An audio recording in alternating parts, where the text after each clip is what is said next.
Histoire de la race mystique Tuatha de Danann des Esperluètes Croisillon 39. Irlande. La mythologie irlandaise est vraiment vaste. On a l'Esperluette Croisillon 39. Impression que les histoires creusent de plus en plus profondément. Les personnages mythiques sont également très riches et intéressants. En fait, il existe de nombreuses personnalités célèbres issues des courses les plus prestigieuses des Esperluètes Croisillon 39. Irlande. Ils ont tous des origines qui accompagnent l'histoire de cette culture. Les Tuatha de Danann sont, bien entendu, la race la plus noble. Mais il existe également des Esperluètes Croisillon 39, autre race qui mérite des Esperluètes Croisillon 39. Être mentionnés, tels que les Gaels, les Fomoriens et les Milésiens.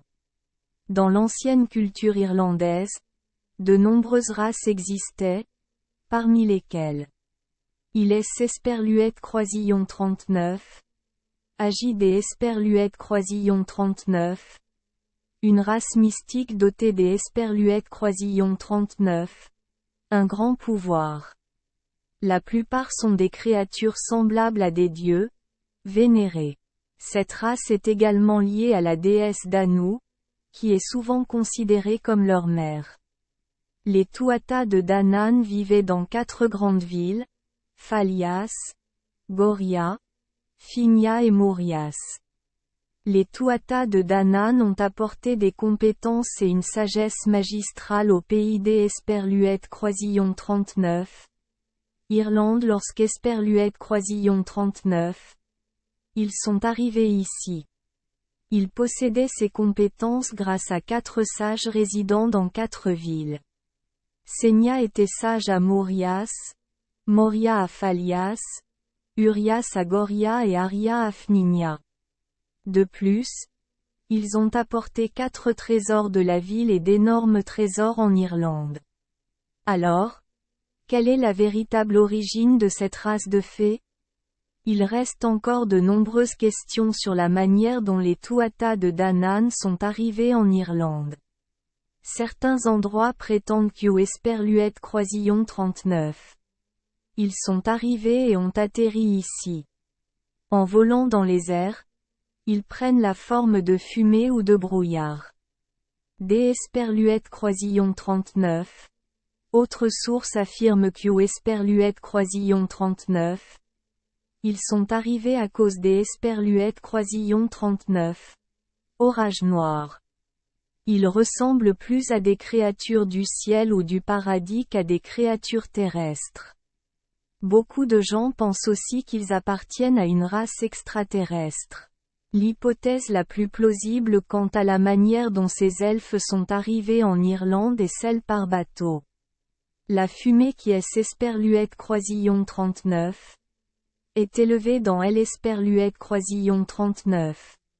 À leur arrivée était en réalité la preuve que leur bateau avait brûlé.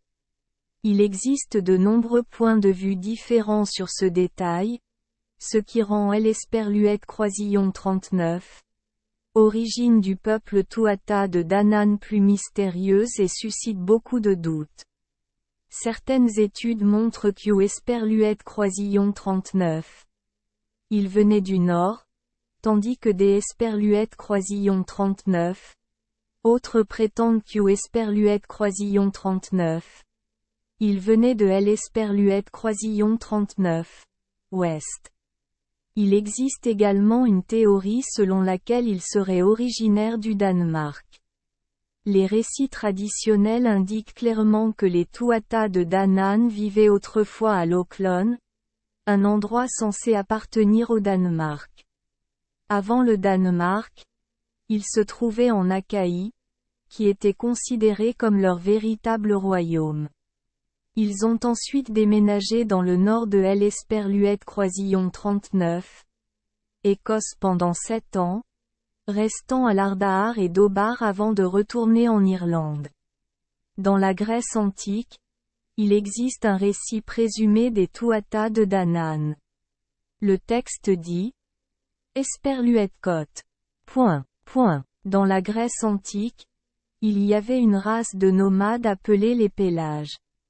Ils étaient une tribu naturelle, un peuple de marins qui prétendait être né des dents de marins. Serpent cosmique au fion avec la haute déesse d'Anu. Esperluète-Cote. Il semble donc que les Tuatha de Danann soient des Esperluètes Croisillon 39, origine grecque. Ils tentèrent d'éliminer les dirigeants de ce royaume, mais échouèrent. Ils ont été contraints de se rendre au Danemark puis en Irlande. Certes, une race comme les Tuatha de Danann avait aussi des dirigeants et des rois. Nuada était leur roi. Il existe également d'autres dirigeants jouant différents rôles importants. Ces dirigeants comprenaient Crédénus, responsable de L. Esperluète Croisillon 39. Invention et de L. Esperluète Croisillon 39. Artisanat. Net. Le dieu de la guerre. Et Diansecht la guérisseuse. Il y a aussi des forgerons. Déesse de la bataille. Morrigu, corbeau sur le champ de bataille. Et Macha est la nourricière. Enfin, Ogma est le frère cadet de Nuada et est responsable de L. Esperluète Croisillon 39. Enseignement et de la transmission des connaissances. Merci les enfants des Esperluète Croisillon 39. Avoir écouté des contes de fées au jour Esperluète Croisillon 39. 8. Espérons que les histoires apporteront aux enfants des moments heureux et significatifs. Si vous aimez notre chaîne, veuillez appuyer sur le bouton S Esperluète Croisillon 39. Abonner, pour ne manquer aucune histoire intéressante. Je vous souhaite une bonne nuit de sommeil et de beaux rêves. Rendez-vous dans la prochaine histoire.